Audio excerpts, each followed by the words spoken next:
Dan kutuklah kami termasuk diriku ini kalau kami mengkhianatin komitmen ini. Kami ingin memperbaiki bangsa ini, saudaraku semuanya. Sisa hidup yang ada ini ingin kami berikan. Terutama saya sebagai pimpinan ini, berikan ya Allah sebelum mencabutnya. Udah parah ini.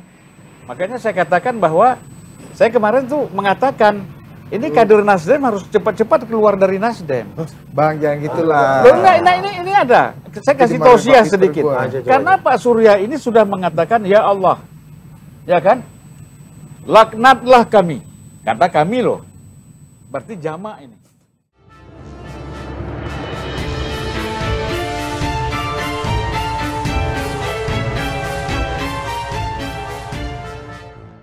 Assalamualaikum warahmatullahi wabarakatuh. Salam sejahtera untuk kita semua, salam budaya. Sahabat-sahabat tercinta sebangsa dan setanah air yang sangat saya hormati, ex-petinggi Partai Nasdem Yulvan Lindan secara blak-blakan membeberkan efek mengerikan yang kini menghantam Partai Nasdem terkait dengan doa mohon kutukan yang pernah disuarakan dengan lantang oleh Ketua Umum Partai Nasdem Surya Paloh sekitar bulan Mei 2013 yang akhirnya menjadi sangat viral itu. Dalam sebuah diskusi di kanal YouTube Total Politik pada tanggal 15 Juni 2023 yang lalu, Yulvan Lindan menyatakan bahwa efek yang ditimbulkan akibat sikap sombong Surya Paloh yang minta dilaknat oleh Tuhan apabila ia mengkhianati komitmen untuk membangun bangsa dengan ikhlas, dengan kejujuran hati, dengan kerja keras. Padahal, kata Yulvan, seharusnya kita senantiasa beristighfar dan bertobat kepada Allah, bukannya malah meminta laknat. Efeknya, Nasdem pun jadi hancur-hancuran, bahkan dengan nada santai Yulvan menyarankan kader Nasdem untuk mundur agar tidak ikut terkena laknat. Agar efek mengerikan dari doa Surya Paloh yang minta dilaknat itu tidak terus berlanjut, Yulvan pun menyarankan Surya Paloh untuk mohon maaf dan ampunan secara terbuka melalui media. Saya mendirikan partai ini dengan satu harapan, bukan hanya untuk menambah kekayaan pribadi saya, bukan untuk menambah anak-anak perusahaan yang ada pada diri saya, bukan juga untuk menjadi hanya semata-mata kepingin menjadi presiden di negeri ini, saudaraku. Mereka boleh dengan mabuk kepayang berpartai untuk kekuasaan semata-mata, tapi izinkan saya menyatakan dengan kejujuran hati saya ingin mendedikasikan sisa hidup saya membangun harkat martabat bangsaku Indonesia ini. Di sini kita ingin menyatakan masih ada anak bangsa yang rela nyawanya pun dicabut kalau memang itu untuk merah putih tanah air Indonesia ini, saudaraku semuanya. Saya ingin memberikan ini. Inilah yang saya harapkan dan saya katakan pada saudara. Saya berharap, saya berdoa. Nasdem bercita-cita kalau ya Allah, ya Tuhanku, Sang Maha Pencipta, dengan ikhlas, dengan kejujuran hati, kami berupaya berikan kesempatan pada pemilu yang akan datang, kami mengatur negeri ini. Berikan kesempatan ya Allah untuk mengatur negeri ini, kami janjikan. Dan kutuklah kami termasuk diriku ini kalau kami mengkhianatin komitmen ini. Kami ingin memperbaiki bangsa ini, saudaraku semuanya. Sisa hidup yang ada ini ingin kami berikan. Terutama saya sebagai pimpinan ini, berikan ya Allah sebelum mencabut nyawaku. Aku ingin lihat Indonesia yang lebih baik daripada hari ini. Aku ingin lihat Indonesia yang lebih baik. Indonesia yang pemimpinnya tidak lagi berpura-pura dengan kemunafikan seperti hari ini ya Tuhanku. Indonesia yang tidak menyanyiakan rakyatnya yang lebih tertindas dan tereksploitasi. Si kaya menekan si miskin, si pintar membodohin si bodoh, saudaraku. Izinkan kami ingin memperbaiki ini. Anies ini lebih bagus cepat-cepat pergi ke Chicago belajar filsafat. Jadi Cak Nur. Jadi Cak Nur pulang jadi guru bangsa. Udahlah. Kan? Mau jadi ketua umum Nasdem, sebentar lagi Nasdem udah hancur-hancuran. Udah parah ini. Makanya saya katakan bahwa saya kemarin tuh mengatakan ini kader Nasdem harus cepat-cepat keluar dari Nasdem. Bang, jangan gitulah. Loh, enggak, ini ada. Saya kasih tausiah sedikit. Karena Pak Surya ini sudah mengatakan, ya Allah, ya kan? Laknatlah kami. Kata kami loh. Berarti jamak ini. Ya kan? Surya Paloh dan seluruh kader Nasdem. Ya kan? Laknatlah kami. Kalau kami ini tidak jujur, tidak benar-benar membangun bangsa dan negara ini, kamu buat, pokoknya kalau kami berbuat korupsi dan macam-macam, laknat kami, kan gitu. Ya. Mana boleh kita dalam hidup ini minta dilaknat oleh Tuhan. Yang ada minta istighfar atas kesalahan-kesalahan kita. Kita bertobat. Astagfirullahaladzim. Rabbi wa atubu ilaih. Ya Allah, aku berbuat dosa, ampunilah aku. Bukan kau minta. Nabi aja, Nabi itu ya, datang Jibril kepada Nabi Muhammad. Kata apa kata Jibril? Muhammad, kau baca ini. Ya Rasulullah, baca ini apa? Allahumma la takilni ila nafsi tarfata ainin abada wa aslih li sa'ni kullahu. Katakan, ya Allah, janganlah engkau serahkan seluruh kemampuanku ini, seluruh persoalanku kepada kemampuanku. Sesungguhnya aku serahkan kepadamu sekecil apapun persoalan ini, seabadan sampai hari kiamat. Nabi, seluruh Nabi itu seperti itu. Tiba-tiba ada satu orang ketua umum partai minta dilaknat. Nah saya bilang, kalau kata-kata kami, jadi saya bilang, ah itu betul itu Indramayu mundur rame-rame itu. Supaya tidak kena laknat dia. Ya kan? Nah saya takut ini tadinya lingkungannya terbatas yang kena laknat itu cuma di Nasdem, bisa menjalar ke PKS dan ke Demokrat. Melebar ini laknat ini. Karena menggunakan kata-kata kami. Ini kali ini gue boleh walk out. Nah, jadi ini bahaya. Jadi kita menggunakan kata-kata itu harus hati-hati. Nah, jadi apa? Ada jalan. Tuhan itu kan maha pemaaf, maha pengampun. Ya Bang Surya bilang lagi lah. Taubat, ya. Ada taubat. Bang Surya bilang lagi. Saya mohon maaf atas apa yang saya ucapkan kemarin, minta dilaknat oleh Tuhan. Saya minta ampun dan mohon doakan saya selamat kepada publik. Itu kan lewat media sosial, lewat metro kan bisa.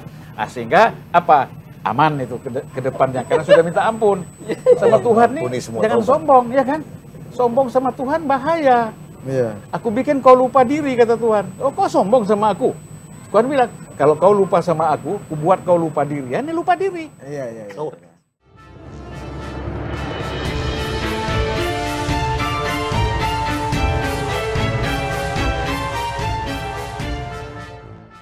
Sahabat-sahabat tercinta sebangsa dan setanah air yang sangat saya hormati, Zulfan Lindan memang sempat dikabarkan pernah berseteru dengan Ketua Umum Partai Nasdem Surya Paloh akibat kedekatan Surya Paloh dengan Anies Baswedan yang saat itu masih aktif menjadi Gubernur DKI Jakarta. Sedangkan Presiden Jokowi baru memasuki tahun-tahun pertama pada periode kedua kepemimpinannya sekitar tahun 2019-2020. Untuk menjaga hubungan baik dengan Presiden Jokowi, Zulfan Lindan pun dikabarkan sempat memberikan saran kepada Surya Paloh agar menjaga jarak dengan Anies Baswedan demi menjaga hubungan baik dengan Presiden Jokowi.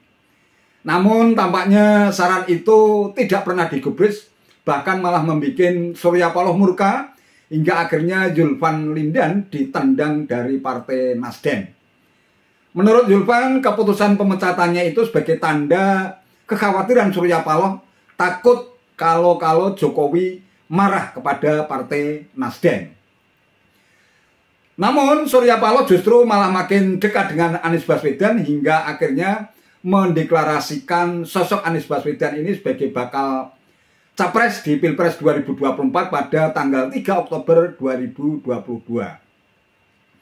Nah, dari berbagai pemberitaan di berbagai media itu baik media mainstream maupun media sosial, sebenarnya bukan hanya Zulfan Lindan yang tidak sepakat dengan sikap politik Surya Paloh yang nekat mendeklarasikan Anies Baswedan sebagai bakal capres di Pilpres 2024. Melainkan juga sejumlah petinggi Partai Nasdem lain yang beramai-ramai memilih untuk mengundurkan diri karena sikap Surya Paloh yang keras kepala dan nekat semacam itu.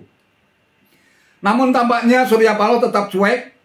Kedekatan dirinya dengan Anies Baswedan mungkin di mata Surya Paloh terlalu mahal jika harus dibarter dengan sikap sejumlah petinggi Partai Nasdem yang dianggap mbalelo. Demi mewujudkan ambisi politiknya sebagai the real kingmaker yang kebetulan juga kabarnya di backup penuh oleh Yusuf Kala alias JK, Surya Paloh tetap jalan terus dengan segenap karakter kepungahan dan kekayaan logistik politiknya.